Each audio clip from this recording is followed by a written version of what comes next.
Welcome to Dark Truths, Religion Uncovered, a space where we explore the intricate dynamics of faith. Tonight, we're tackling a significant shift in modern belief systems on how faith, once an intimate pursuit of the divine, has morphed into a defensive stance against skeptics and dissenters. As we explore this unsettling change, we must ask ourselves, what happens when faith stops being about living authentically and starts being about protecting itself at all costs? In the ancient world, beliefs wasn't about winning a debate. It was deeply rooted in the raw, existential struggles of life. People engaged with the divine as a vital part of their survival. Take Abraham, for example. He bargained with God not for his own sake, but for the preservation of lives. His negotiations weren't driven by ego. They were driven by a genuine concern for others. Likewise, Job's challenges to God came from his profound suffering and his desperate need for understanding, not from a need to be right. The prophets, too, knew the risks of their calling, often facing persecution or even death for speaking their truth. Their encounters with God were marked by endurance and authenticity, not a rhetorical victory. But somewhere along the way, beliefs began to adopt a defensive posture. Today, followers often feel compelled to protect their doctrines and refute every criticism, turning faith into a battleground instead of a journey of growth.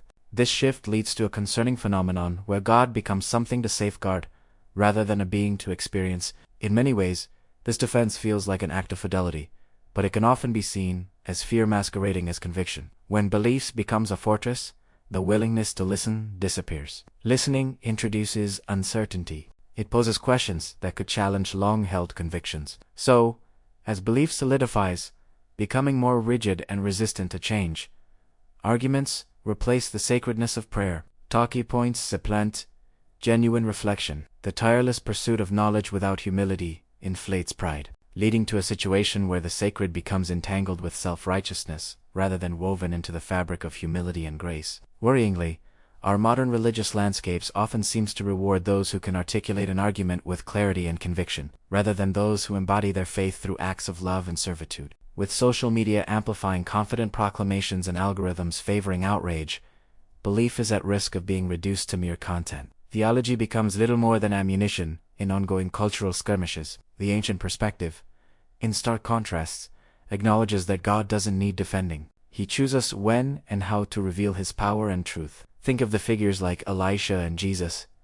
Their reliance on divine presence, not on their own argumentative prowess, shows a profound trust in God's sovereignty. Modern beliefs, however, frequently frames God as fragile and in need of constant defense. This creates a toxic environment where every disagreement is seen as an existential threat, undermining the transformative potential of one's open dialogue. A truth that cannot withstand scrutiny reveals its brittleness, not its strength.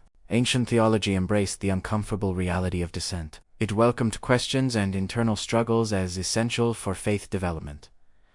The Psalms openly accuses God of neglect. The book of Ecclesiastes dares to question life's very purpose. These texts were preserved within the scripture to remind us that faith thrives in tension. This rich tradition is often overlooked today, where the perceived safety of an argument trumps the vulnerability of a genuine encounter. You can win a debate without experiencing any personal transformation, but a true encounter with the divine can dismantle the self and prompt profound change. This fear of vulnerability leads to spiritual exhaustion. The constant vigilance saps our reverence, replacing awe with anxiety. We end up with a persecuted God, rather than the profound mystery and hope he embodies. Ancient beliefs also found its foundation not in victory, but in the quiet strength of trust. The prophets weren't always winners in theological debates either, but their messages echoed throughout time, resonating with truth long after their voices faded away. Modern faith often seeks immediate affirmation, an instant win, yet the nature of truth is to unfold gradually. It requires patience and people who are genuinely listening,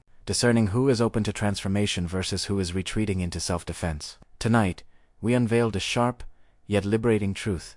A faith that exists only to argue may have lost its sight of the very essence of worship. God doesn't plead for defenders. He calls for individuals to follow him on a transformative journey, one that is marked by surrender, humility, and a willingness to be changed. So, as we conclude, let's ponder the unmerciful question that ancient theology might pose to the modern believer. If your faith requires constant defense, what deep-seated fears arises if you simply stop arguing and start listening? Thank you for joining us at Dark Truths, Religion Uncovered. Share your reflections, below. Has belief become a fortress we defend? Or is it still a vibrant way of life we embody? Let's continue this critical conversation together.